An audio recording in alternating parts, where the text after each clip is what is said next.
Assalamualaikum warahmatullahi wabarakatuh. Kami mahasiswa Ensulbar Universitas Sulawesi Barat, Prodi Agribisnis. Saya atas nama Justiana, di samping saya ada Harti dan yang ketiga itu ada Oktavia Silomba. Di sini kami akan membahas mengenai analisis suai ANOVA. Yang pertama kita mengenal konsep dasar uji two-way ANOVA.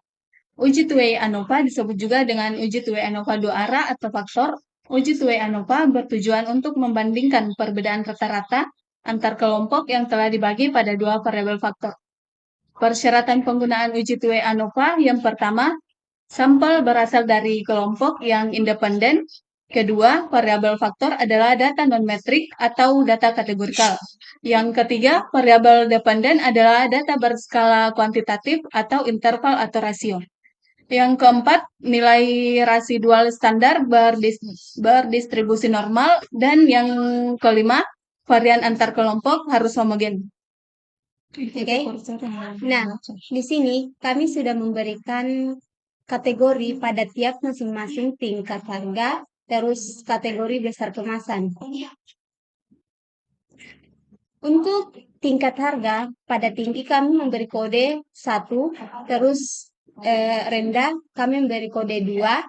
Untuk kategori besar kemasan itu kode kecilnya itu 1, terus sedang 2, dan besar itu kodenya 3. Baik, selanjutnya kita masuk di aplikasi SPSS. Lalu klik variabel view. Dan masukkan ke KT, kedua, KBK, yang ketiga, TP.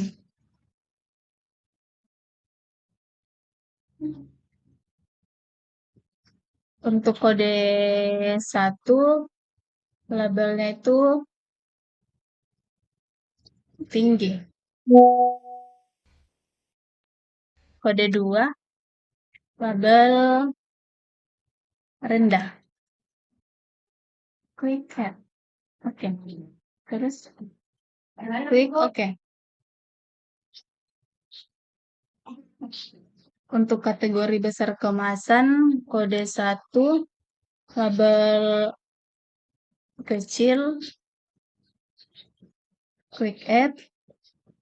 Kode 2, label sedang, klik add. Untuk kode 3, label besar, klik add. Oke. Data view. Klik analyze. Klik general linear model, univariate. Bagaimana nih? TP dimasukkan ke dependent variable, KT dimasukkan ke fixed factor, dan KBK dimasukkan ke fixed factor. Lalu klik save. Centang standar dessert. Terus klik continue. Dan oke.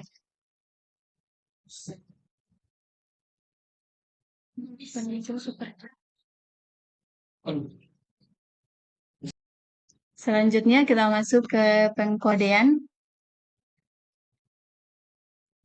Kita blok dari data satu tempat akhir, harus klik salin, dan kita masukkan ke aplikasi SPSS.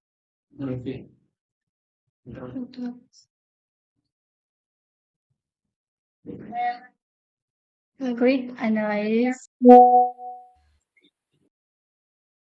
general linear model dan klik univariate. Dan TP kita masukkan ke dependent variable. KT kita masukkan ke facet faktor dan KBK. Selanjutnya save tentang standar di set, klik continue, klik OK. Selanjutnya univariate analysis of variance between subject vector KT global tinggi dan rendah rata-rata 9 dan KBK kecil, sedang dan besar rata-rata 6. Selanjutnya kita masuk ke SPSS. Klik analyze, klik descriptive statistic, klik explore, dan standardized research dimasukkan ke dependent list, klik plots, klik normality plots, klik continue, klik OK. Terus, Baik, selanjutnya kita akan melihat data test of normality untuk memastikan apakah data kita normal atau tidak. Di sini ada dasar pengambilan keputusan uji normalitas. Yang pertama itu, jika nilai signifikan di atas 0,05, maka data berdistribusi normal.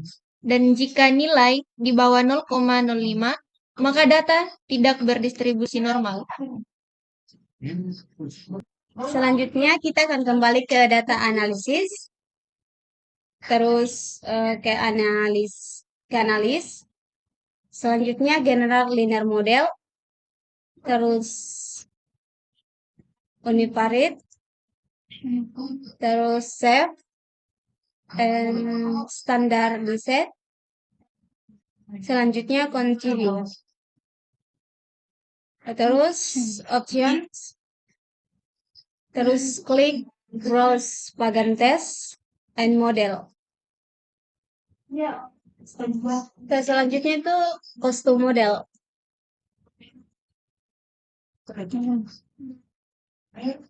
ADD ke model.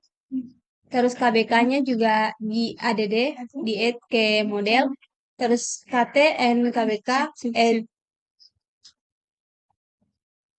Terus KT and KBK add ke model.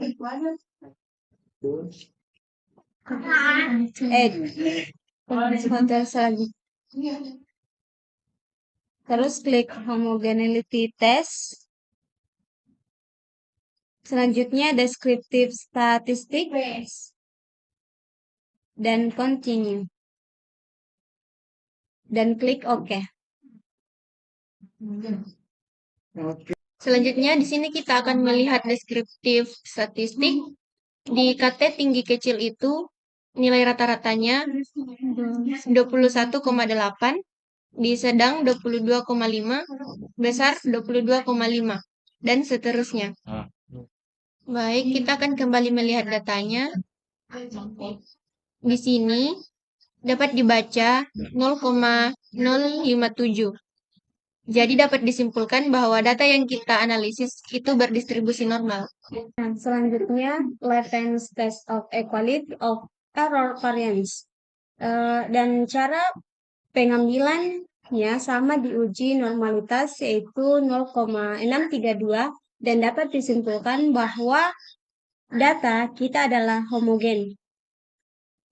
Pertanyaan yang pertama, apakah terdapat perbedaan hasil penjualan kue dikaji dari tingkat harga? Dari data signifikan 0,00,